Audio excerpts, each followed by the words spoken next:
Welcome to the FI Investors Podcast, helping you achieve financial independence through real estate investing, one episode at a time.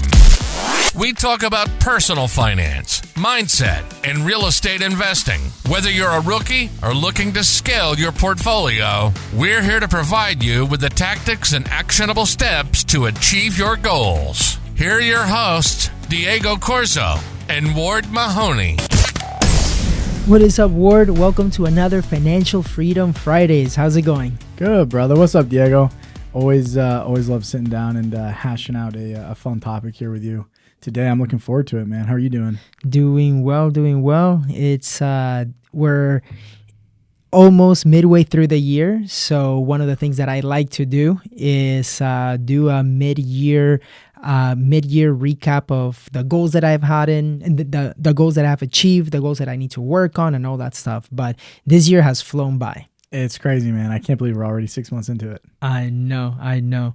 But so Ward, one of the things why I think it's important for people to understand the importance of the mid-year review is so that they know what are the things that they still need to work on, need to raise that level of awareness, because I feel like a lot of people may have a good head start in the beginning of the year, but then as they go into Q2, Q3, if they don't put enough importance on reviewing their goals, on making sure that they are tracking it and everything, it's very easy to just let go of them. Totally. Which goes into one of our first points here, the importance of just slowing down, analyzing where you're at, and really taking a hard look in the mirror and saying, am I on track with my 2023 goals? Yes. And it's interesting because one of the things that I did this year, and as I was working on my 2023 goals, is I asked myself a couple of questions, and that was like, what do I need to add to my life to make this better than 2022? Mm-hmm. But also, what are things that I need to let go of in my life?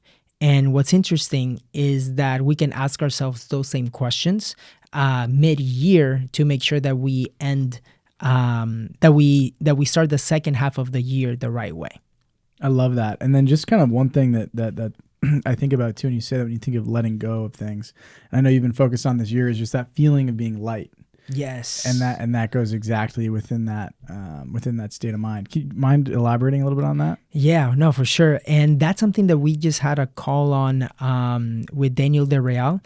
Huge shout out to him for the FI Investors Mastermind call on the Millionaire Case Study, because he talks a lot about doing things that give us energy, right? Mm-hmm. And letting go of those things that do not give us energy, whether that is letting other people do it or not do it at all, right? Because at the end of the day, is that energy is what fuels us. It what creates opportunities for us in the future. So things that make us feel light are things that we are doing based on our either zone of excellence or zone of genius. And our zone of genius is important because I feel like that's where one thrives. Yeah. And that is not only where they're happiest, but that is where they have the best energy. And that's where they can produce the best. Yeah. And I love that parallel you bring between feeling light and then just bringing the most energy. That's really good. So as you go to analyze on your goals, think about what is draining my energy, what creates energy, what am I looking forward to doing every day? That's great. Yes. And one of the things that I will tell people too is, and this is something that we have talked about in the past too, especially with like GoBundance and FI Investors, right? As we begin to look at goals, a lot of people will say, okay, but I wrote some goals down, but I don't know like how to structure them or how to label them. And sometimes people that are just hearing about us, right, and maybe they don't know much about goal setting and stuff like that. One of the things that we do teach is to put the goals into 8 different areas, or the 8 different gardens, right? And the gardens for everybody here, it is health, nutrition, intellectual, spiritual, adventure, family relationships, financial and investments, business goals, and your tribe. So all of that consists of the 8 pillars or 8 gardens where you can structure goals to have a full, fulfilled life. Yeah, I love that. And just to reiterate, so you have goals in each of those gardens. Exactly, each of those gardens. And I make sure that they're also trackable goals. Yes. And results driven or process driven, right? Yep. Because we want to make sure that we create habits. Like for me, at least, it's more important to create habits that gets me closer to that goal, just in case I may not hit it. I love that, right? And when you say that, right, it's trackable or quantifiable, something you can actually put a number to every day and count the repetitions. Exactly. Yeah. Exactly. Because one of the things can be like, and this one's super easy, right? But I want to read more. Yep. A goal like that is not like, did you read 1 book last year? And if you read 2 books, is that what you accomplished the goal? Or what I would usually recommend is that you set a trackable goal. Like I want to read 11 books or 12 books this year, 1 book a month, right? And even better, a better goal, it's even, hey, I want to read 10 minutes or 15 minutes a day. Mm-hmm. That way you can build on those habits. Yeah, I love that. I love that. That's awesome. And then again, doing that for all of your goals, making sure that same framework for goal setting happens in all of the 8 gardens. Yes. Yeah. Yes. And as we're doing the mid-year review, one of the things that's important too is to make sure that even, let's say that you might have set goals, right? But maybe you're falling short. Yep. From the perspective of you maybe set a goal that you were going to be closing. Like imagine that you're a realtor, right? And you set a goal that you're going to be closing on 36 deals this year. So we are midway. So technically you should be closing, you should have already like 18, right? Right. On paper, 3 a month. Right. To get you to the 36. But realistically, if you set that goal at the beginning of the year in real estate, we also know that whether you're buying houses or being a realtor, as an example, most of the time, if you're going to be talking to a buyer today, for example, or if you're going to be buying a house today or wanting to buy a house, it's going to take like 60 or 90 days out until you actually close on it. Right. So maybe those goals that you set, you're not going to be able to hit them if you're going within that month. Right. But it's more important to do those action steps of the person that closes, let's say 36 deals, so that you can build momentum. And momentum for me is more important than actually hitting those specific goals. Right. I love that. So to bring this into a more tangible example, what would be your KPIs that you'd be looking at to accomplish said goal? Yes. As a realtor? Yeah. So for this example, as a realtor, I would say I need to know how many hours of prospecting I need to do every single day.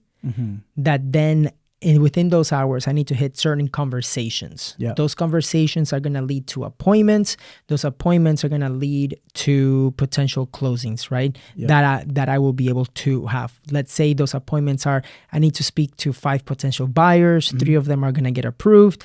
And then those are the 3 that I can close on throughout the year, right? But understanding that maybe that month, let's say of January, when I'm talking to a buyer that wants to buy a house, maybe they're not going to close until April or June, right? So having that understanding, that's why the KPIs are more important to do every single day. And then, because I believe that that's when you have that's when opportunities come up that other people might say, oh, you're lucky. It's like, no, I've been taking the action every single day. Let's say having 15 conversations a day about real estate with other people. And that will create the opportunities for people to actually be able to close more homes. Right. I love that. So it's taking that one step further. It's taking the goal, breaking that down into actionable habits or KPIs, I should say KPIs, and then actually forming habits around those KPIs. That's how you build momentum. Exactly. And having that understanding too, that maybe sometimes in the beginning, it can be slow, Yeah. Right. But let's say that from those conversations, the first month, you're having 10 conversations, 15 conversations a day. Those people, like once you continue staying in touch and you nurture them and everything, those people later might, like if you stay on top of mind, they will come back. They might give you referrals. Those people might be ready. Yeah. So you just have to let enough time. You have to let time play its role as well. Right. Because sometimes people are not patient, especially millennials. We can sometimes, like, we want things right now. But if we trust the process of the KPIs, of those habits that we're building, then we know that we're going to be able to achieve those results once we get enough momentum. Yeah. The other thing I really like about what you just said there too is that what this is doing, you have this more grandiose goal maybe, but you want to make sure it's quantifiable. But then two, by forming habits around those, you're shooting for singles. You force yourself to shoot for singles, not go for those big home runs, because you know that momentum is very necessary in order to achieve those goals. Exactly. Yeah. So the question too, as we're going into mid-year, would be looking at your goals. And what I would recommend is setting time in your schedule.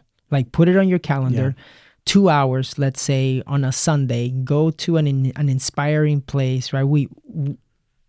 We actually had a conversation with Matt King about this too, right? On the importance of being able to go to a coffee shop or by a river or a scenery place where you get inspired, and be able to look at your goals, see where you are at, see what are things that you want to change, because maybe goals do change, right? So, but it's taking the time to actually reflect on those things. And by reflecting, you also sometimes you get more clarity on what you really want to do. Yeah, I love that.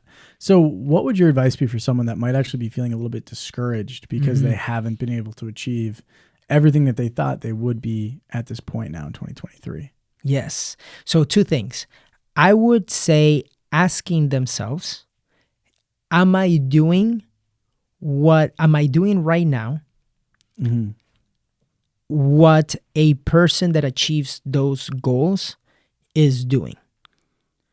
Okay. Because if we are not, right, if let's say that I want to run a marathon, right? And I have in my goals to run a marathon this year in 2023, but you haven't ran more than 5 miles this year, right? By asking yourself, am I doing right now what a marathon runner would be doing? Like, am I training like one? Am I running like one? Am I putting is my calendar, like the workouts that I'm doing, that of a potential marathon runner? Yeah. And if the answer is no, it's like, okay, number one, is that a real goal that you want? Or did you just put that just as another, like, because it might be cool? Or are you really wanting to do it? Like, are you committed? Yeah. Right. Yeah. I think that the commitment is important. And number 2 is putting yourself in a level where you have an accountability partner. Yes. Accountability is key. Yes, absolutely. And Ward, why? What can you tell me on how accountability has helped you in your journey of achieving your goals? Yeah, absolutely. So, I mean, it's helped me in a lot of different ways. I think the biggest one though is really being able to sit down with someone, right? Finding someone who has similar goals, similar aspirations, sitting down with them on a weekly or bi-monthly basis, and then really going through and having a very open conversation with them, and just going through and saying, hey, have you achieved these goals? Are you on track to achieve these goals? And then taking that one step further, have you actually been doing the habits to achieve those goals? So it's helped me immensely. It helps me, one, look very, critically in a positive way on my performance. And it also helps, it also feels good because it lets me give value back in helping my accountability partner see results as well. Yes. And one of the key things with accountability buddies is that you have to understand that at that point of the accountability, they should not be your friend, right? Yes, they should have that opportunity to call you out and be like, okay, hey, you said you were going to do this. Why didn't you? Or how can I help you do what you said that you were going to do? Right. And it's that level of accountability that is super, super important. Yeah. I also, so from the 6 pillars, right, that we share on becoming the person that achieves financial freedom, number 4 is accountability. Right? It's goal setting with accountability. And the reason why that is important, and that's why like maybe mid-year, this is where you set yourself and you look at your goals and be like, okay, which ones are the ones that I really need that level of accountability, that maybe I can find somebody on my mastermind group, let's say on FI Investors or on Instagram or something, because it's that level of accountability, especially if you put some like a monetary like challenge to it. So that if you don't do it, then you have to pay somebody something or whatever, donate right? to a charity. Right? Because to give you an example, it's very easy to say, okay, I'm going to go to the gym 4 times a week, right? You might tell that to yourself. And you're like, hey, it's rainy. It's in the morning. Like it's snowing outside. I'm not going to go right now. I'm going to go tomorrow. Yeah. But then tomorrow happens. But like the night before, you have an emergency happen and now you have a meeting the next day that came out of nowhere. So now that tomorrow maybe gets pushed to tomorrow, right? And so it's very easy that you can create excuses if you don't have an accountability buddy. Right. It might just be you. But if let's say that you had told that person, hey, if I don't show up, I'm going to give you $250. Then now you might be like, look, it's snowing outside. Or it might be really cold, but I do not want to give $250 to my buddy. Let me go out there. Let me suck it up and go to the gym. I love that. Yeah. Right. So it's that level of accountability. And for some people it's needed. For other people, it might not be. But those are the things that just create that extra oomph that I think it's important when we are talking about accountability. Yeah. I love that, man.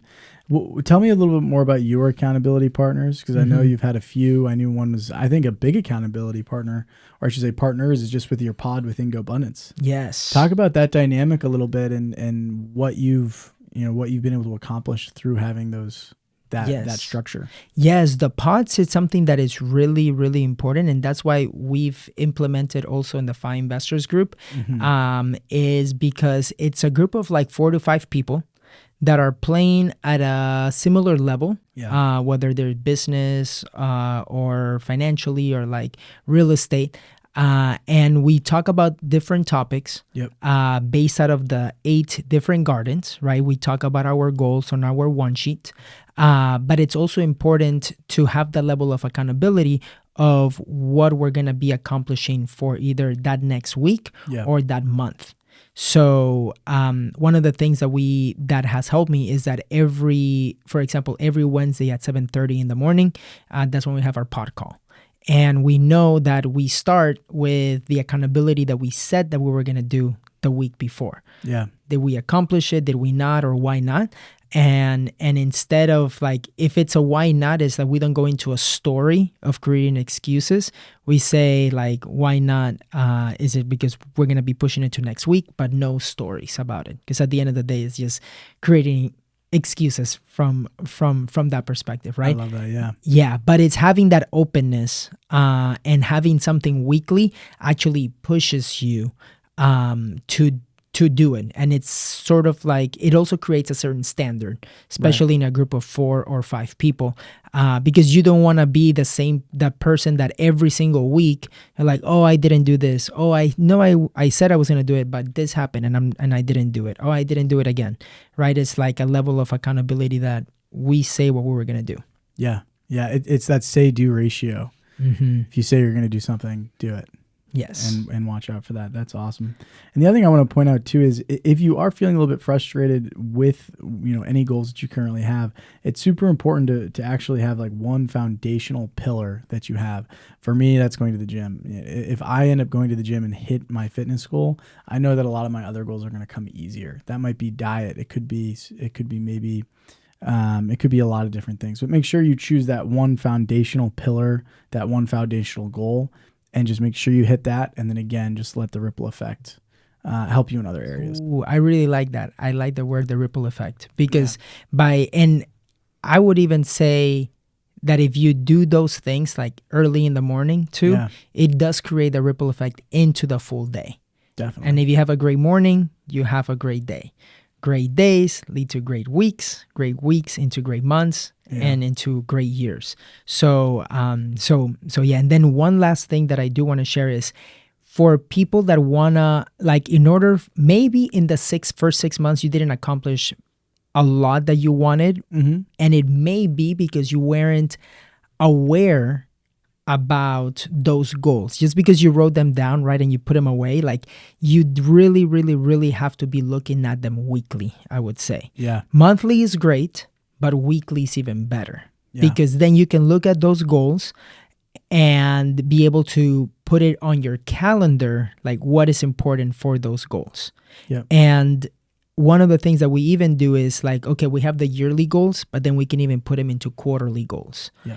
And be able to hit those, like what I do with my coach is we do the quarterly rocks, right? And then we know that for those rocks, we are able to work backwards and having a level of accountability to those rocks. And there's been times, for example, with Marie, my business coach, where I have passed on different, like the same goals, those rocks into other quarters. And then he calls me out. And he's like, yo, like, for example, the podcast. This was a rock that I had to do like in March. But because of certain things, I pushed it to June, July, or into later. Late June. Late June. There we go.